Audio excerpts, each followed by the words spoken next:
ये घटना बताती है कि आतंकवाद अब अपनी अंतिम श्वास ले रहा है। निर्दोष पर्यटकों पर हमला जाति और धर्म पूछ करके बहन बेटियों के सामने उनके सिंदूर को उजाड़ा जाए, यह कोई सभ्य समाज स्वीकार नहीं कर सकता। और खास तौर पर भारत के अंदर यह कतई स्वीकार्य नहीं है।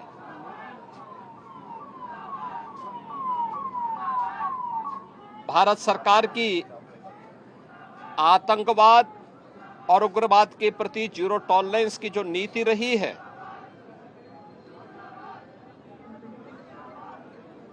वह प्रभावी ढंग से आतंकवाद का नेस्तनाबूद करेगी। और आपने देखा होगा कल इसकी शुरुआत इसके ताबूत पर अंतिम कील ठोकने की शुरुआत हो चुकी है। ये मैसेज भी जाना चाहिए कि जो लोग बोले कि उन्होंने पूछा पहले कि आप हिंदू हो क्या, अगर हिंदू हो तो उन्होंने मारा और मुस्लिम को नहीं मारा। ये इंडिया में मैसेज जा रहा है। ऐसा नहीं है मैं सुबह से कश्मीर में घूम रही हूँ, मैं एक हिंदू हूँ, लेकिन मुस्लिम भाई हमारे कंधों से कंधे मिला के हमारे साथ खड़े हैं और उनको ना हिंदू से खतरा हो रहा है ना हम लोगों को मुस्लिम से खतरा हो रहा है। ये सब उन लोगों को करना है और हमको भारतीय होने के नाते ये सब उनका जो इच्छा है कि यहाँ पे कश्मीर में लोग नहीं आना चाहिए, वो बताना चाहिए कि हर कश्मीरी, वो हिंदू हो या मुस्लिम हो, वो पर्यटकों के साथ है। हमारे ड्राइवर है, हमारे ड्राइवर यहाँ पे है, हमारे ड्राइवर यहाँ पे।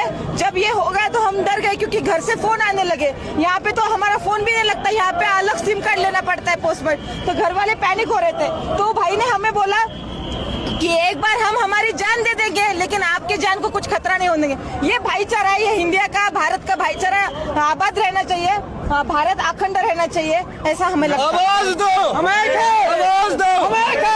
भाजी को कोई जात धर्म नहीं रहता और पर्यटकों को भी कोई जात धर्म नहीं रहता। ये हम लोगों को बाहर जाना था घूमने के लिए फॉरेन, लेकिन हमारा पासपोर्ट नहीं निकला करके हम भारत में आए। तो ऐसा है कि यहाँ पे मुझे ऐसा नहीं दिख रहा है धर्म में कुछ है, सब मानवता मानुष के साथ है, मानवता के साथ है। तो यही भाईचारा टिकना चाहिए, ऐसा मुझे लगता है।